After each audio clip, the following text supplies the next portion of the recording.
Depuis 2010, nous écrivons sur la cause qui vous tient à cœur dans le magazine Afrique. Il y a 4 ans, nous vous célébrons pour la cause dans laquelle vous excellez avec le prix Afri-Impact, la célébration des personnes influentes.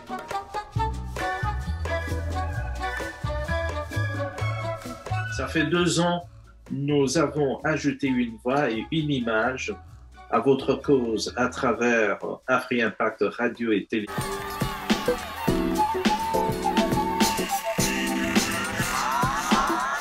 Venez écouter les autres parler de leur cause. Découvrez la vôtre. Abonnez-vous gratuitement à Afri-Impact Magazine, YouTube, Channel, TV. Partagez votre cause avec le monde. Ici, seulement, à Afri-Impact Magazine.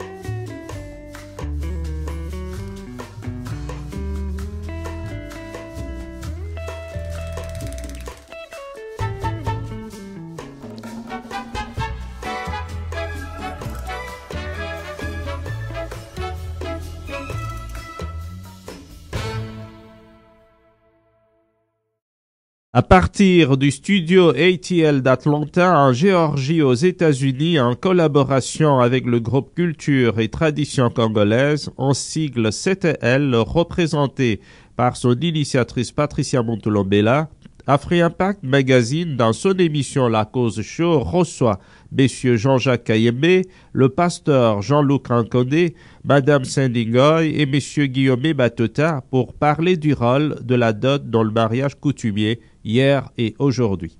La dot aujourd'hui ressemble à un capital d'affaires dont le financement est un casse-tête pour le mari et une honte pour la mariée. Pouvez-vous nous parler des origines de la dot et de ce qu'elle représentait dans la tête des ancêtres? La dot a pris en fait, c'est devenu une mosaïque dans laquelle en fait, notre tradition et notre culture s'est perdue tout simplement à cause non seulement de facteurs historiques qui ont fait un délit de notre propre identité culturelle, et aussi un facteur de survie économique de la personne, de famille, et aussi avec cette tranche du millénium et des années 2010, cette propension à s'identifier sur un modèle de succès personnel et d'épanouissement. Donc, pour certains, le mariage ou la dot signifie une certaine ascension de notre carte sociale qui n'est pas nécessairement celui qui était précédemment. Donc, on voit qu'il y a une certaine évolution qui est en fait une mixture des facteurs économiques, sociaux, culturels, mais dans le fond, la dot a changé parce que nous avons en fait essayé de dénaturer le contexte, même le contenu. Contrat social, de ce contrat social, qui est en fait une relation, un contrat avec une symbolique, vers un matérialisme à outrance. Mais est-ce que vous ne pensez pas que dans le temps, quand on demandait par exemple ce que le mari fait, est-il capable de faire le champ, est-il capable d'acheter en peigne à sa belle-mère et tout ça, n'est-ce pas la même chose qu'aujourd'hui? Dans le contexte, c'est différent parce que la dot et le mariage étaient dans un contexte socio-culturel. Dans la fait, l'homme allait s'intégrer dans une communauté. C'était en fait une approche communautaire. Et vous remarquez que dans les mariages de l'époque, des années précédentes, le mari et la femme vivaient dans une communauté, de telle sorte que l'aspect matériel n'était pas autant mis en exergue parce que l'homme amener ce qu'il avait et la famille accompagnait en fait se marier dans leur survie. Le mari qui allait dans une autre famille a adopté la tradition, la culture de la famille. En fait, cette vie communautaire de notre tradition, en fait, l'Africain traditionnel toujours communautaire. Et c'est dans ce contexte-là que le mariage et la dot a eu tout son sens. Maintenant, avec le système occidental d'individualisme et de séparatisme, où l'homme doit, avec bien sûr cette fameuse phrase de la Bible, l'homme quittera son homme et sa femme pour former son propre foyer, on a essayé d'individualiser le couple et le dissocier de son environnement familial. Et l'Église a joué un très grand rôle de cela. Vous entendez parler du concept que vous libérez des liens familiaux. En fait, on a quitté notre culture, en fait, qui est en fait, le mariage était en fait une association culturelle. Et avec, bien sûr, l'influence économique, la religion et tout, l'homme s'est séparé de cela pour devenir un modèle individuel qui a fait que la dot et le mariage est devenu quelque chose d'assez séparé de la communauté. Donc, même si l'homme a quitté son milieu culturel traditionnel, il y a toujours ces liens qui l'entretiennent. C'est pourquoi vous aurez les adages parce que quand on se marie, c'est pas comme nous, toute la dot est finie. Donc, on paye toujours la dot à vie. C'est pas pour dire que ce lien culturel doit toujours subsister, mais avec cette séparation de notre société dite individualiste actuellement, on s'est rendu compte que non seulement la dot a perdu sa nature, mais aussi le mariage, en fait, au fond, a perdu sa nature originelle. Question pour Jean-Jacques. Oui, Madame Patricia, allez-y. Par rapport à ce que Jean-Jacques vient de dire, est-ce qu'on peut vraiment associer ce décalage, ou on va dire cette exagération, à la culture occidentale, d'autant plus que dans la culture occidentale, la dot n'existe pas. Le mariage dans la culture occidentale me semble beaucoup plus simple que ce qu'il est aujourd'hui chez nous. Oui, monsieur Jean-Jacques. Oui, c'est en fait cette réflexion profonde à la recherche de l'identité africaine. À notre identité, en fait. On a été longtemps, instruit, formaté à forger que le modèle de développement, le modèle idéal est le modèle occidental. C'est-à-dire, nos formations étaient du type occidental, le système scolaire était du type occidental. En fait, la réussite et l'ascension étaient basées sur un modèle type occidental. D'où notre affirmation et notre épanouissement et même notre type de mariage, même le mariage à l'occidental, on a beaucoup copié de cela. Donc, toutes ces cérémonies, les fantaisies, les nuits de noces, les affaires de bagues, tout ça. En fait, faire cela actuellement fait preuve d'un amour plus manifeste, et plus tendre, plus sincère que simplement être entre deux familles qui donnent le nom de Kola, comme disait M. Batantou, qui était en fait actuellement considéré comme archaïque, qui ne représente pas en fait un mariage. Un mariage doit être pimpant, aussi exhibitionniste que possible. En fait, c'est une recherche d'identité. On court vers un certain modèle que nous estimons être un modèle culturel, même si en Europe on ne donne pas la symbolique de la dot. Le facteur matériel de la dot, quand elle s'est fait dans un petit groupe entre les familles. On n'en parle pas, ce sont les parents qui font leur truc généralement. Et ce qui importe pour nous, c'est quand il y a cette exhibition, en fait, le mari est venu, on presse le bail, etc. En fait, ce mode exhibitionniste qui est identique au mode exhibitionniste européen. Dans cette culture, cette recherche de l'identité, en fait, ça crée maintenant une ambivalence et une confusion, en fait, entre réellement le mariage, c'est le fait d'avoir donné cet argent derrière la maison, en catimini entre deux parents et un kinzondi. Ouais. Parce que c'est toujours cette personne qui vient, qui rappelle les traditions, parce que généralement, les mariés ne savent rien de la tradition des coutumes. On appelle un kinzondi une tierce personne qui connaît les familles et qui connaît un peu de la tradition, qui parle en catimini et qui discute, pendant que les autres sont là en train d'attendre. Pour eux, le mariage commence quand ils adoptent, en fait, ils calquent cette culture occidentale, qui la mettent dans un contexte pour parler de mariage. Et c'est là même la différence et qui crée beaucoup de confusion. Madame Patricia, vous pensez, en tant que femme, que la dot, ce que le représente aujourd'hui, c'est une honte pour les femmes? Une honte, je dirais non, dans le sens où elle a toujours son importance. Ouais. Moi, je suis vraiment plus dans la symbolique. Donc, s'il n'y a pas de dot, on est africain. Donc, quelque part, le mariage n'a pas trop son sens. Mais je ne suis pas pour l'exagération non plus. Donc, je pense sincèrement que l'exagération dépend vraiment des familles. Ça reste vraiment très relatif de nos jours. Est-ce que vous pensez qu'on pourrait revenir à ces valeurs qu'on est en train de perdre? Monsieur Batota. Je crois qu'on peut changer les choses, mais avec la force du modernisme, on doit s'intégrer. Refusons de nous faire intégrer. Parce que la machine est grosse et puissante. J'insiste de voir d'abord l'origine de cette structure qui est le mariage.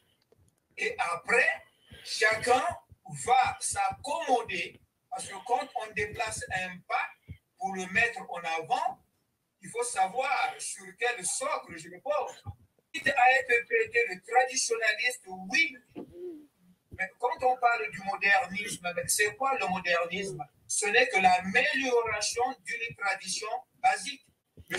Mbela l'a dit, nous sommes tous attirés par l'Occident. Mais l'Occident ne fait qu'améliorer ce qui existait, nous ignorons. Que ne soyons pas des fanatiques traditionnalistes, mais retrouvons notre équilibre. On nous impose une culture moderne, mais ayons à l'esprit que cette culture moderne n'est que l'amélioration d'une culture ancestrale que nos ancêtres avaient mise en place. Donc, moi, je suis Musundi Mukongo. Chez nous, on dit Kuela Longo, l'acte de mariage. Ça s'appelle le Longo. Quand vous allez chez les Bangala, ils appellent ça Libala. Pourtant, les deux semblent être pareils, mais quand on dit Longo, il y a un abus. L'oncle qui intervient. Or, dans Libala, c'est le père qui intervient parce que Libala, il y a Mobali. Donc, quand on dit Libala, qui épouse, c'est la femme qui épouse.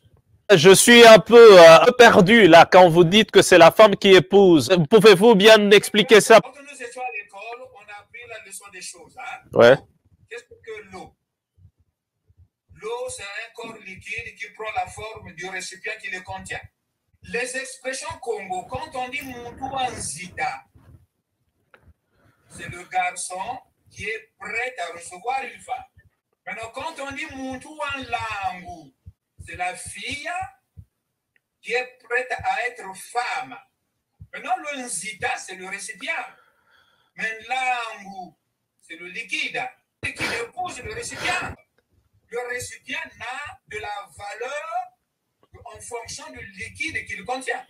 Je vais parler de l'intégration. Et quand il parle d'intégration, moi je pensais au fameux discours de Mobutu du concept de retour à l'authenticité. En fait. Dans notre tradition africaine, une femme reste chez ses parents et ne quitte la maison familiale que quand elle est mariée. La société occidentale nous apprend la liberté à 18 ans où la femme est libre de quitter le toit conjugal quand elle fait pour s'épanouir, pour explorer le monde. On ramène maintenant la dot dans la symbolique pour dire que je peux me marier et la dot pourra venir après. D'où ramener en fait le ramener dans la tradition de retour à l'authenticité, comme dit l'intégration. L'intégration, les questions sont par exemple, intégration à quoi? À quelle tradition? Nous intégrer par rapport à quelle tradition? Notre tradition que nous avons perdue ou la tradition occidentale qui était aussi traditionnelle, qui se modernise?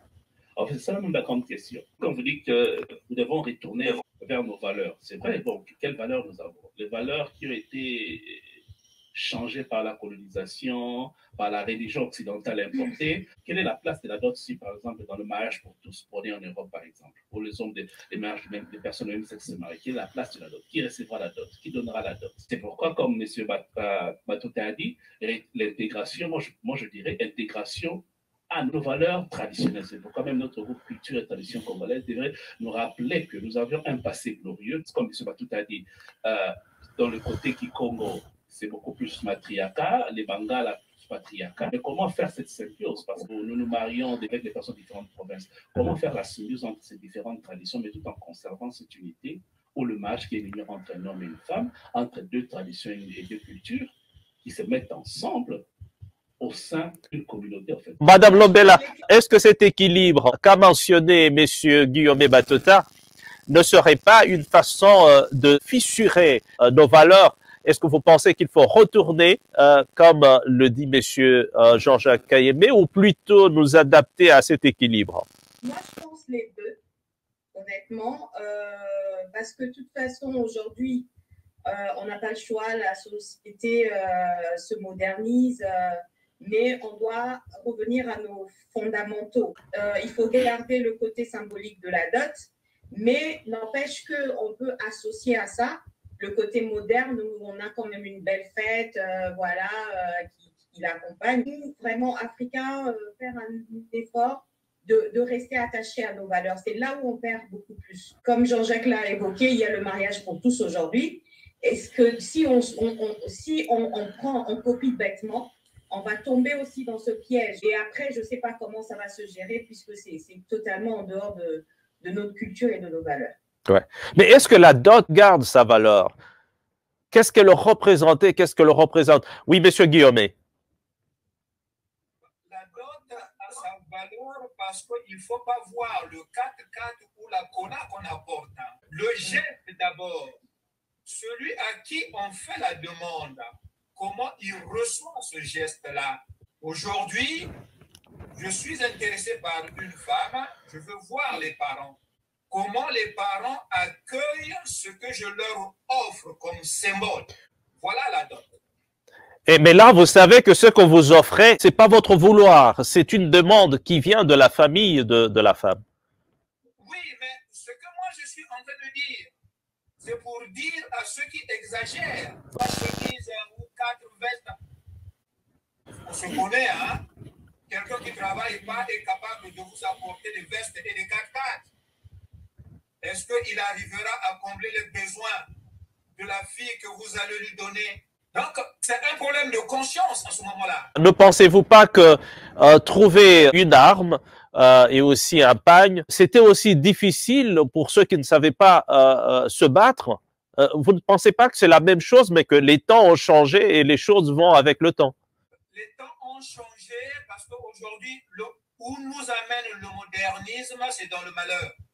Il fut un temps où le modernisme était aussi bien modéré, on arrivait à survivre rien qu'avec ces chants. Asseyons-nous, revoyons ce que dans nos traditions, tout n'est pas bien, tout n'est pas mauvais. Mais donc, quand je parle de l'intégration, prenons ce qu'il y a de bien, fusionnons-le avec la grosse machine de l'intérieur qui arrive, prenons aussi ce qu'il y a de bien chez eux. Monsieur Jean-Jacques, si j'ai bien suivi, Monsieur Batota, il y a une idée qui me passe par la tête. Chez les Kasaïens, c'est la famille du père qui demande la dot. Chez les Bantandu, par exemple, on a la famille du père et la famille de la mère qui font la liste. Aujourd'hui, à Kinshasa, on a l'impression que les choses se ressemblent. Il y a plus vraiment de différence entre les cultures. Est-ce que vous trouvez que c'est une meilleure façon d'adapter ce qui est bien chez les autres et tout ça, ou c'est une façon aussi de perdre ces valeurs qu'on avait dans le temps? Je pense que c'est une grande perte, en fait, par rapport à nos traditions et à nos cultures, parce que, de un, nous ne documentons pas nos traditions respectives avant de les intégrer, de les associer. Parce qu'en fait, il n'y a pas de documentation écrite, parce que la différence avec l'Occident, c'est qu'ils écrivent tout, ils ont codifié tout, et on a des repères, on peut y retourner. Donc, chez nous, les Kassaïens, par exemple, on sait que c'est la famille de l'homme qui fait, mais on n'a jamais codifié cela. On sait par exemple traditionnellement qu'il faut un fusil de chasse parce que dans nos savanes du Kasaï, l'homme fort, c'est lui que le parent devait avoir le fusil pour aller dans la savane et tuer les gibiers et ramener. Il devait avoir une ou il ne devait jamais manquer une grosse casserole de poids pour que tu prépares pour que tout le monde vienne. Ces valeurs de tradition, on ne les a jamais codifiées, on ne les a pas. Maintenant, arrivé à Kinshasa, qu'est-ce qu'on a remarqué? Même chez les Kassaïens, maintenant, la maman qui demande aussi sa famille. J'ai fait élever cette fille, un changement à ce niveau-là. Il n'y avait plus que la famille de l'homme qui donne, il y a maintenant la famille de la femme, à cause de l'influence même de la société occidentale, de la parité entre hommes et femmes, c'est-à-dire qu'à part égale, nous contribuons à cette éducation, tout dans la dot, la parité intervient déjà.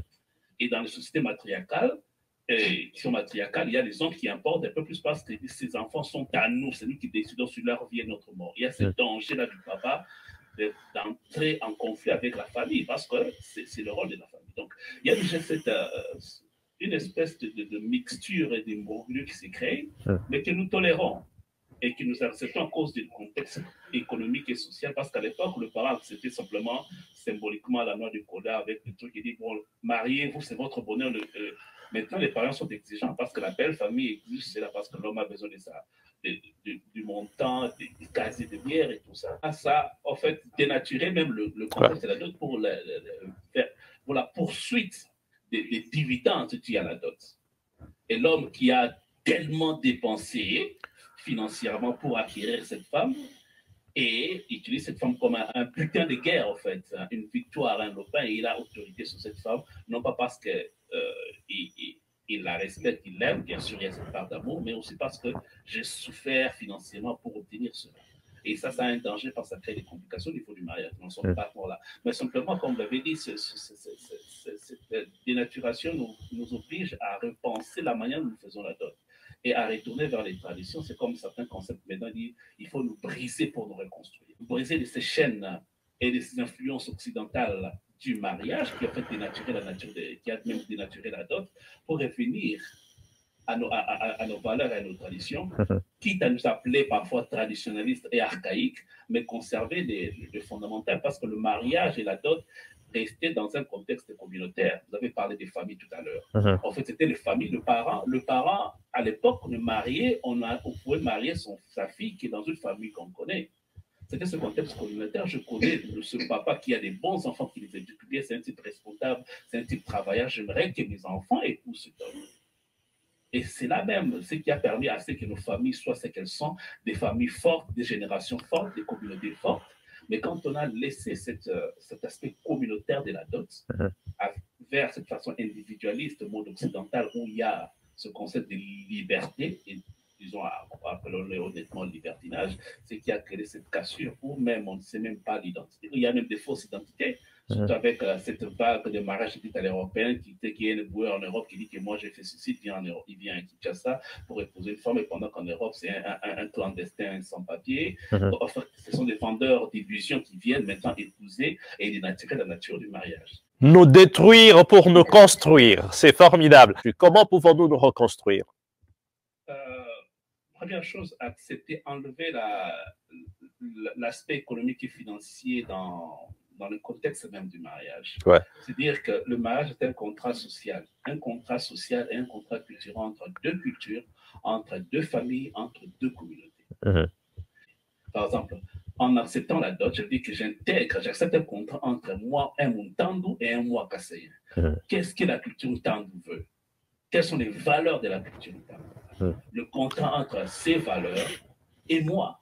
Bien sûr, on ne peut pas manger les valeurs et les trucs. Alors, il y a des préalables, c'est-à-dire qu'une certaine maturité, une certaine stabilité financière. Okay? Mais remettre d'abord la dot dans ce contrat social, comme au début, ce contrat entre les cultures et les traditions. Quelle est la tradition Tandu, par exemple, de Congo, qui valorise l'homme, qui valorise le mariage que je dois adopter? C'est l'homme qui fait le pas, qui doit financièrement ou moralement accepter de prendre en charge de la femme, bien que si la femme a une éducation, mais pas aller dans les abus, bien sûr, mais faire cette démarche-là vers cette tradition, parce que c'est l'homme, comme dit le contenant et le contenu, j'aime bien ce parallélisme de M. Batota, mais aussi se rendre compte que c'est l'homme qui fait le premier pas, l'homme qui décide d'épouser cette femme, et la femme qui accepte. Donc l'homme doit s'assurer d'être en mesure de prendre en charge non seulement la femme, mais aussi d'adopter cette culture qui vient vers lui. Bon, bien sûr, il faut dire aussi qu'il y a une très grande différence entre ces mariages qui se déroulent à Kinshasa et, par exemple, ce même mariage qui se déroulait dans les Bayeux, mais par exemple, soit au Kasaï, par exemple, ou soit dans Kasumbalé, ça sera très différent. Mais à Kinshasa, il faudrait qu'on fasse l'effort de retourner vers ces fondamentaux de nos traditions. Et aussi, ça permet, parce que nous sommes à la tradition orale, ça permet aussi de véhiculer et de transmettre ces traditions de mariage à nos familles. Parce que c'est là, en adoptant ces coutumes et ces rituels traditionnels que nous avons, nous apprenons à nos enfants, et c'est comme ça que nous, par exemple, nous avons appris comment se déroule le mariage chez nous au Kasaï, parce que nous avons été dans ces mariages traditionnels et vu comment cela s'est déroulé, même si c'était à Kinshasa. Et retourner dans ces valeurs permet à nous de pérenniser ces traditions que nous tendons à élaguer progressivement et à oublier à cause de certaines considérations. Un concept formidable qui est à la base de la fondation de ce groupe Culture et Tradition Congolaise. Encore une fois de plus, coup de chapeau, Madame Patricia Montelombela, mais parce que vous avez fondé ce groupe et qu'on parle de culture et de tradition, le mariage coutumier, comme on en parle aujourd'hui, c'est toujours un problème. Ça se passe pas de la même manière dans les provinces qu'à Kinshasa, comme l'a dit d'ailleurs Monsieur Jean-Jacques Kayembe. Mais ne pensez-vous pas que Kinshasa reste le miroir de la RDC, Madame Patricia? Kinshasa reste le miroir, oui, d'une certaine manière, mais en même temps, Kinshasa a beaucoup à apprendre aussi des provinces, parce que Kinshasa a perdu beaucoup de ses valeurs. Aujourd'hui, j'ai l'impression qu'on va dans le mariage sans trop savoir dans quoi est-ce qu'on s'engage. Et derrière, après, on constate qu'il y a des divorces et que voilà, on a dépensé énormément. Mais après, qu'est-ce que ça nous rapporte? Les familles se brisent. Pourtant, au départ, le mariage, en dehors d'être l'union de deux personnes, c'était vraiment cette idée communautaire, comme l'a évoqué Jean-Jacques, où les familles, les tribus, les clans s'associent pour être plus forts. Mais s'il n'y a pas une préparation en amont, par rapport à cette association, à cette union, et ben, c'est sûr qu'après, on a des problèmes. Et malheureusement, c'est le cas aujourd'hui. Donc, je pense qu'on doit vraiment revenir à cette préparation qui existait à l'époque. Maintenant, peut-être les églises le font, mais ce qui se passe dans les églises, c'est pas toujours lié à la tradition. Là-bas, c'est autre chose, puisqu'ici, on est vraiment centré sur nos cultures et nos traditions. C'est quelque chose qu'on a perdu. Il faudrait qu'on revienne dessus. J'ai eu une question pour M. Jean-Jacques Kayembe. Je vais donner l'exemple des Kasaïens qui sont partis du Katanga, qui se sont dirigés vers les deux Kasaï, et une autre partie, d'après les historiens, est partie plutôt dans le Kivu, et une autre s'est retrouvée dans le Bandundu. Mais quand on voit aujourd'hui la façon dont les mariages se concluent dans ces différentes régions, est-ce qu'on ne dirait pas que la dot, c'est tout simplement quelque chose qui doit être adapté au contexte social dans lequel nous vivons? Et si c'est oui, ben alors pourquoi aujourd'hui on ne partirait pas avec, par exemple, les 4x4 comme l'a mentionné M. Batota?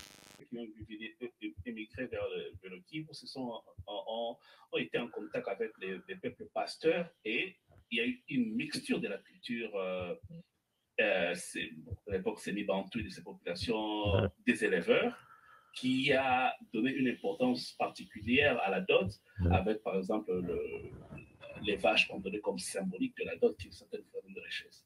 Avec les peuples, avec cette migration vers le Bandundu et les autres, avec beaucoup plus travailleurs, cultivateurs et champêtres, il y avait cette donation en nature. On donnait la chèvre comme symbole pour la virginité, par exemple, tout ça. Oui, mais on se rend compte qu'avec le temps, il faut dire que n'est pas évoqué le rôle du colonisateur et du colonialisme dans le changement des habitudes de la dot. C'est aussi dénaturer même le pan de l'histoire de notre culture. Parce qu'avec l'arrivée du colonisateur, il y a eu beaucoup de changements dans la nature de la dot. La catégorisation de la fille à marier, par exemple, là, le choix de l'âge du mariage a changé avec la colonisation, bien sûr, avec les droits de la femme, les droits de l'homme. On a donné un certain seuil pour l'âge de mariage. Il y a tous ces facteurs qui ont influencé. Et du coup, quand on a essayé d'adapter nos lois organiques en fonction des lois du colonisateur, on s'est rendu compte que le mariage, en fait, a perdu beaucoup de sa force et de sa nature. Pendant que nos grands-mères s'est mariée à 15-14 ans, aujourd'hui, on ne peut pas légalement épouser une fille qui a 15 ans, même si elle est physiquement destinée à être mariée. Ouais.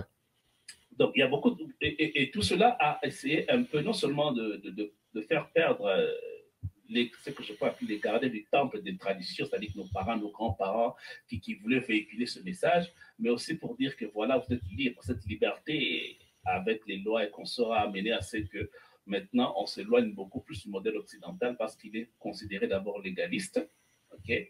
Et aussi de là, nous avons cette propension matérielle. Tout la Jeep dont vous avez évoqué et tout ce qu'on fait. Mais si nous voulons, à un certain moment, revenir sur nos traditions, il faudrait alors construire, comme j'avais dit, nous des trucs pour reconstruire, remettre aussi en cause certaines limitations organiques qui font que le mariage ne soit pas pleinement vécu de manière traditionnelle. Le facteur l'âge, par exemple, okay? Et certains facteurs culturels qui sont devenus des enfreins à la loi organique établie par le législateur actuel. Il y a maintenant beaucoup d'hésitations à voir comment retourner dans nos traditions, en fait. Avec cet abus des droits de l'homme, on dit que la femme a le droit, bien sûr, qui existait depuis longtemps. Quand on voit la culture matriarcale, la femme avait tout le pouvoir.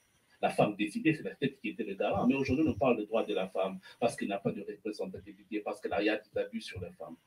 C'est seulement parce qu'on a essayé d'adapter toute cette culture occidentale qui, à l'époque, qui en fait, en réalité, existait déjà chez nous. La femme veut tout son pouvoir dans le foyer et dans notre culture et dans notre tradition. On ne peut pas parler de notre quand il n'y a pas de femme. On ne parle pas du mariage quand il n'y a pas de femme dans notre culture et tradition. D'où est venu ce plaidoyer pour la représentativité, soi-disant, de la femme, okay, dans notre culture, pendant qu'elle existe déjà comme élément prépondérant du mariage. ce bateau Talali. J'aimerais bien répondre à Jean-Jacques. Oui, allez. À t'entendre parler, j'ai l'impression que tu définis la femme que par rapport au mariage. Parce que la femme, ce n'est pas que le mariage. Je m'explique. Si aujourd'hui, les associations qui se battent pour que la femme se marie à un certain âge, ce n'est pas parce que la femme n'a pas de pouvoir. Bien au contraire, la femme, elle a un certain pouvoir dans nos familles. Mais je pense que c'est pour permettre à la femme de se déterminer dans la société professionnellement parlant.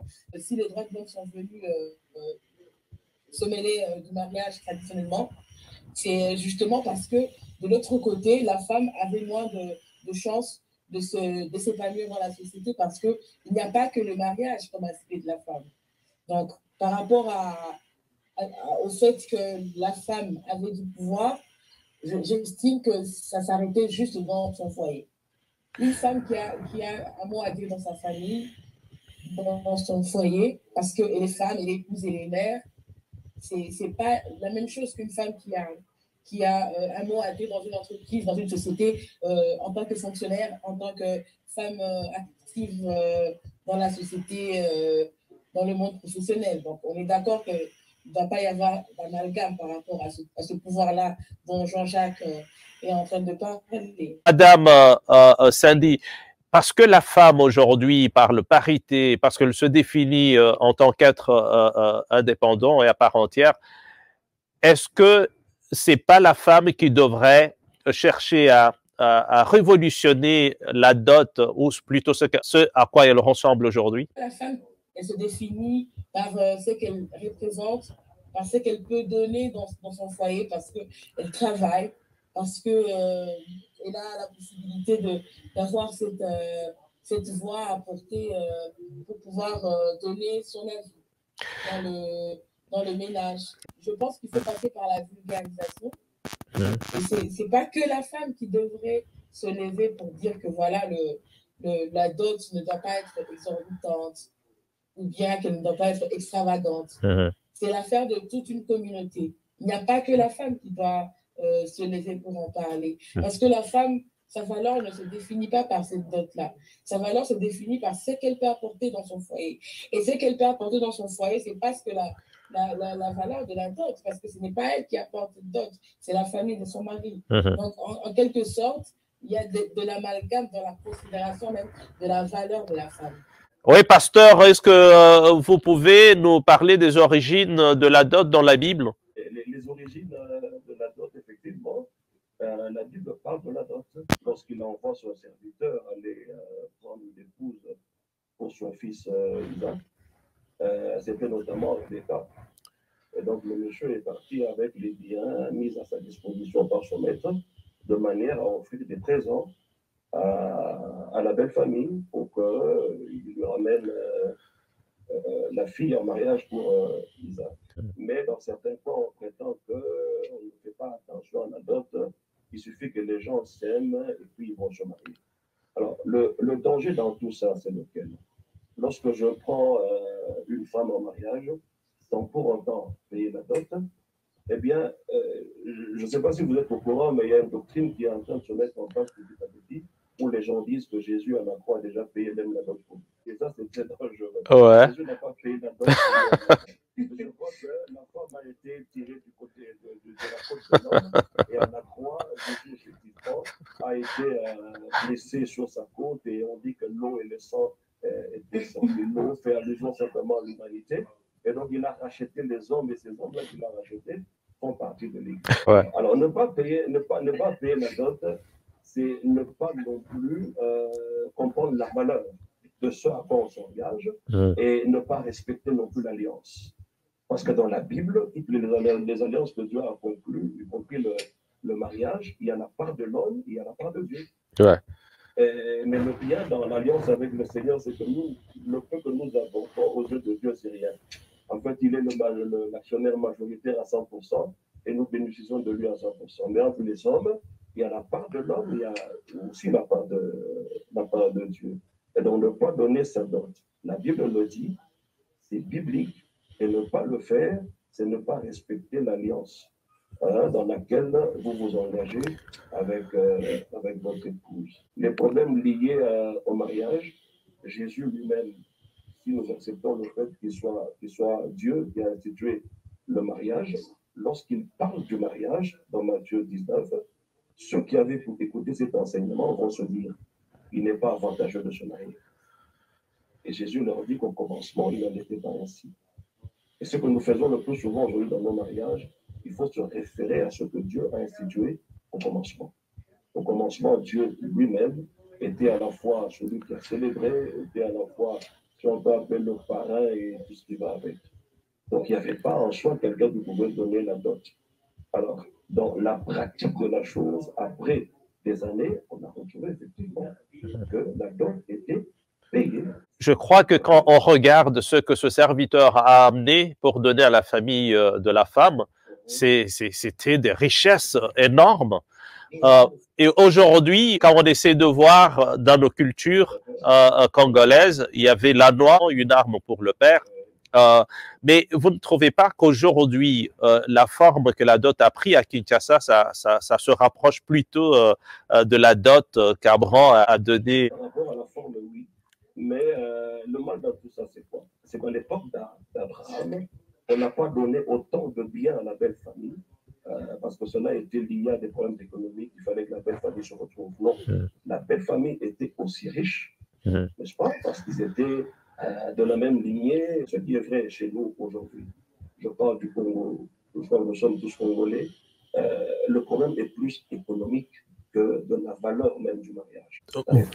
Votre façon de voir ne s'éloigne pas de celle de M. Jean-Jacques Kayembe, mais par contre, M. Jean-Jacques, lui, il trouve que parmi ceux qui ont dénaturé la dot de ce que l'était au fait aujourd'hui, il y a les pasteurs. Je ne pense pas que ce sont les pasteurs qui décident du montant à donner à la dot de leur brebis-fille.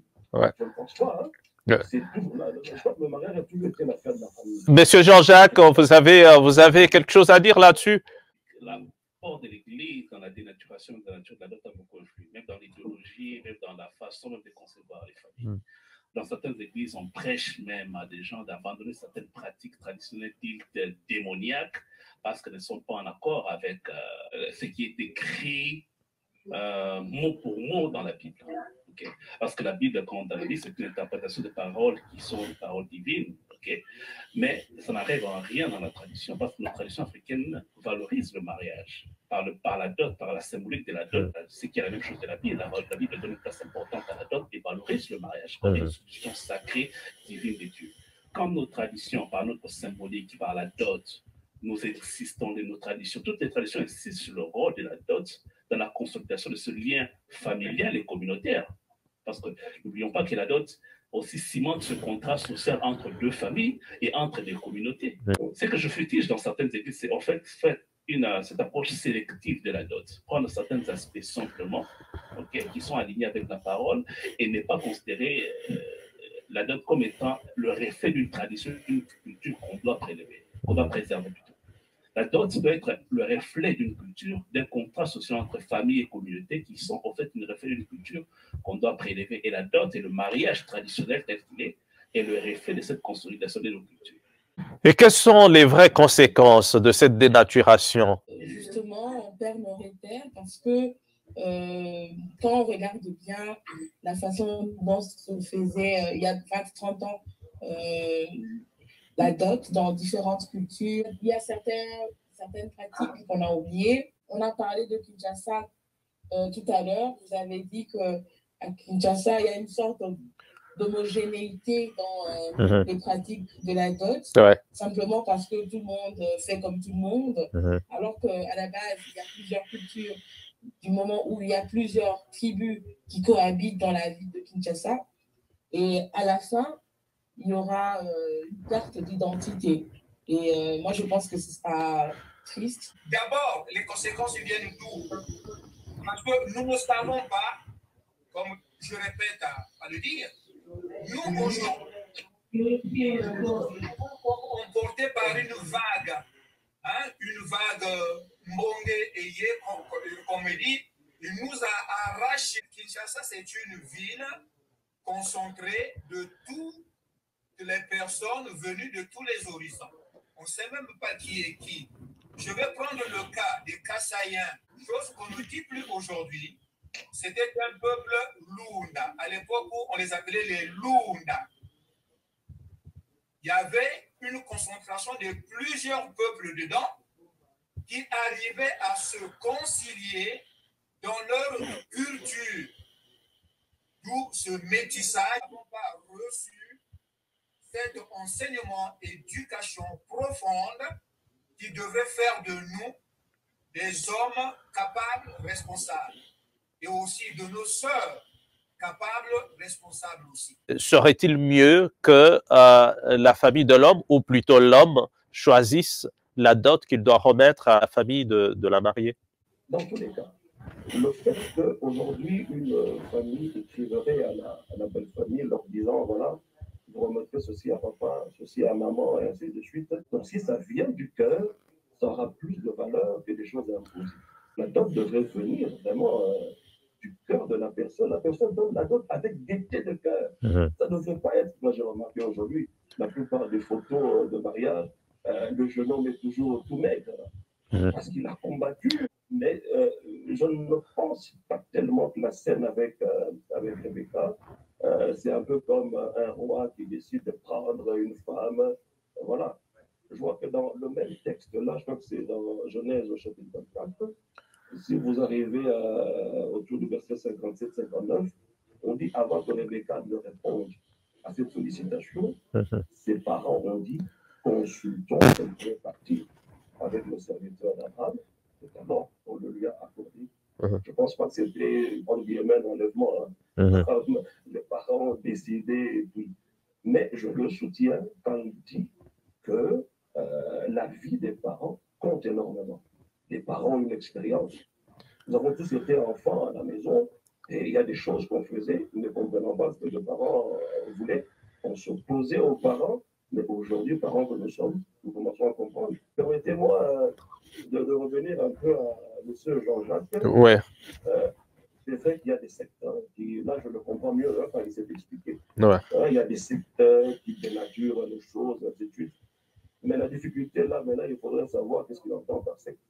Parce que j'ai même l'impression qu'il mélange les églises de réveil évangéliques qui sont sectes, parce qu'il y en a qui pensent le fait de ne pas être catholique ou protestant ou musulman, on est une secte. Non, pas forcément. En tout cas, là je parle de Bible, ce n'est pas cela qu'on appelle une secte. Mais ce qu'il dit, il y a une part de vérité là-dedans. Il y a beaucoup de pasteurs qui se mêlent des affaires des familles et ils enseignent même ces choses-là. Et c'est comme ça que les choses viennent. Mais je ne pense pas que ça soit exclusivement les pasteurs. Je vais donner un exemple. Chez nous, au Kassai, comme moi, il n'y a pas de ce qu'on appelle le Kangaloban. Ça n'existe pas. C'est plus chez les Congos qu'on retrouve cette façon de faire. Mais aujourd'hui, on retrouve des Kassaïens qui font des Kangaloban. Je ne pense pas que ce sont des pasteurs qui aiment ça. Ce sont les familles aussi. C'est comme je l'ai dit au début, le grand problème, c'est aussi le problème économique qu'on connaît actuellement. Quand une fille va en mariage, eh ben, c'est tout un projet, c'est tout un programme qui est fait. Et il y a même un programme qui se fait en disant, par exemple, quand on épouse votre sœur, l'argent de la dot permettra à ce que votre frère aille aussi épouser une femme. Vous comprenez? Donc c'est tout ça là qui pose un peu de problème. Il y a des pasteurs qui se sont mêlés. À la base, j'apprécie notre législation. L'état civil ne peut pas unir un mariage aussi longtemps qu'il n'y a pas de dot qui avait été officiellement donné. Ça ne peut pas se faire. Pareil pour les pasteurs. Le pasteur ne peut pas célébrer un mariage s'il n'y a pas eu de dot à la base. Alors, pour revenir à monsieur, alors c'est vrai, effectivement, je pense que j'ai dit au début que le mot dot en soi dans la Bible, on ne le retrouve pas vraiment écrit. Il y a un exemple d'Abraham que j'ai donné.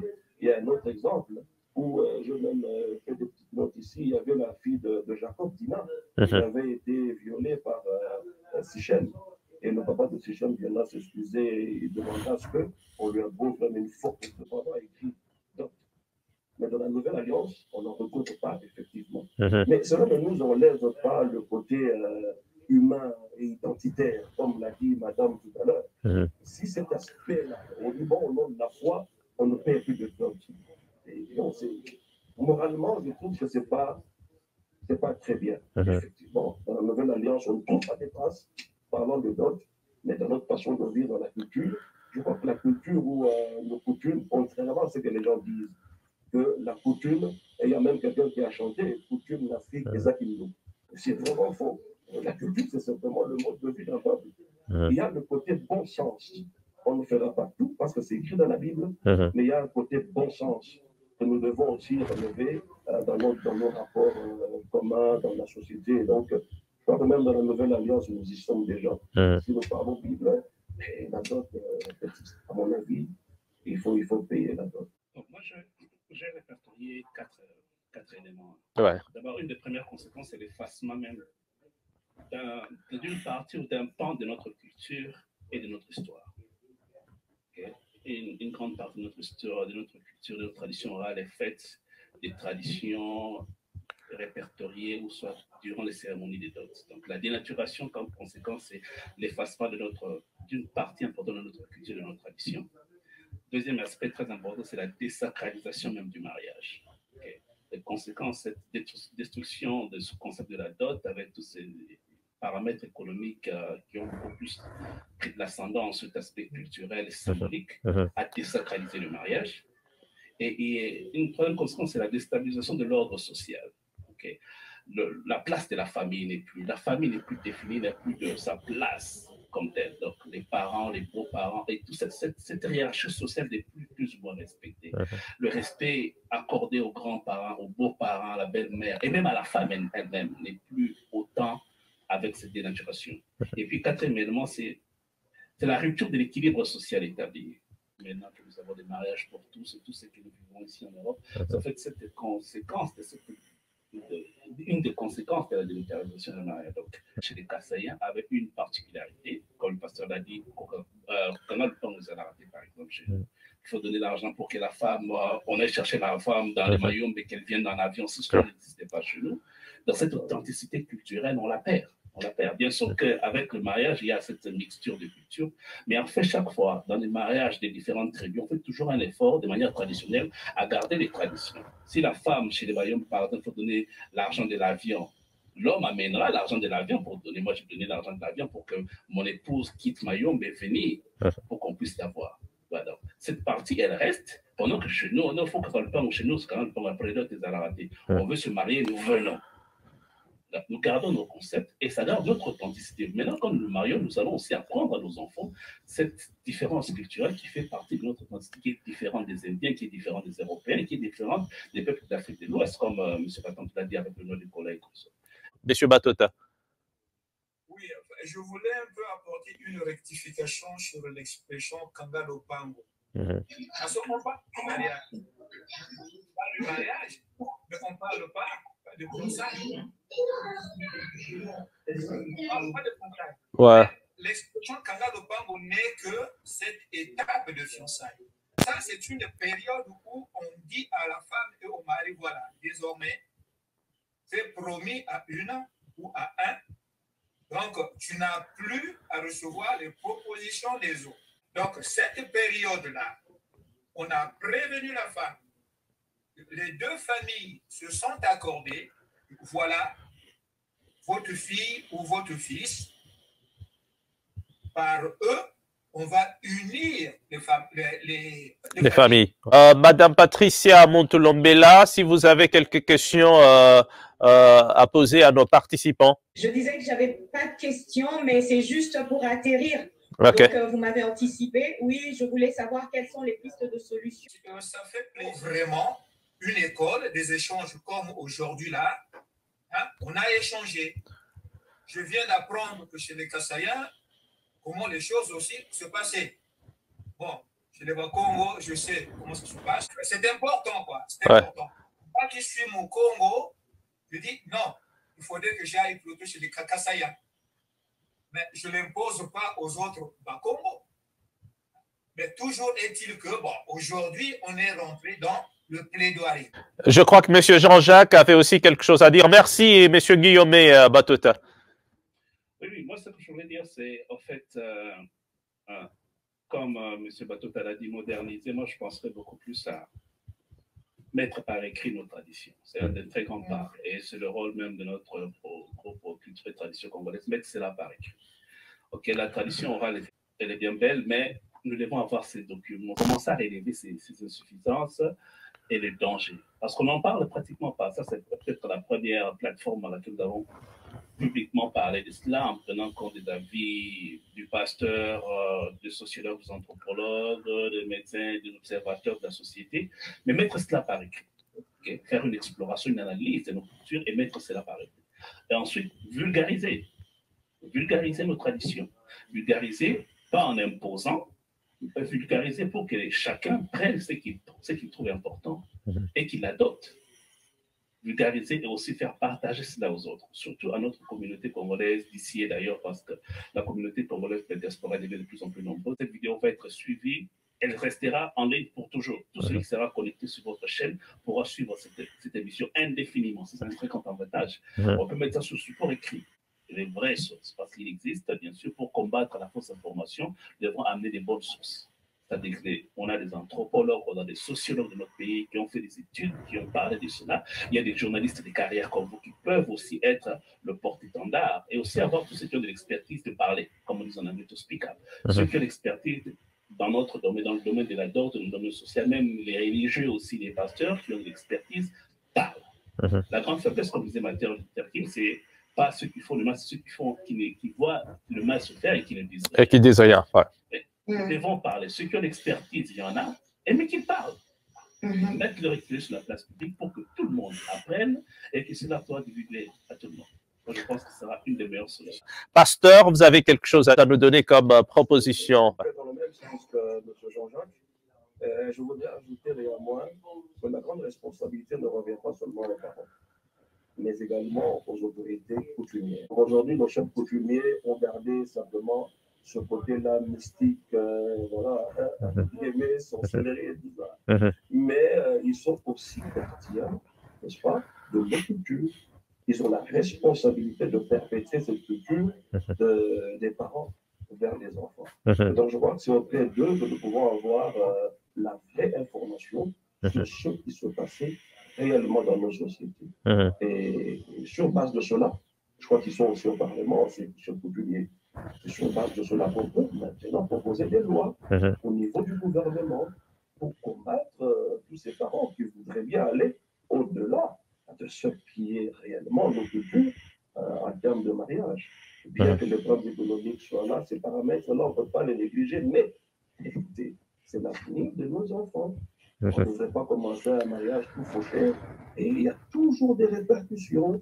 Moi, en tant que pasteur, j'ai rencontré beaucoup de jeunes couples qui, le bon de l'amour, il y a toujours des fausses couches liées au stress, des dettes, voilà tout ce qu'on a fait, et les maladies dès le premier mois, le deuxième mois, parce qu'ils ont accumulé tellement de stress qu'enfin, ils sont dans le mariage et ce qu'ils avaient accumulé, là, commence à sortir. Donc, nos chefs coutumiers devraient vraiment être ces garants de perpétrer la culture. Mettre cela par écrit.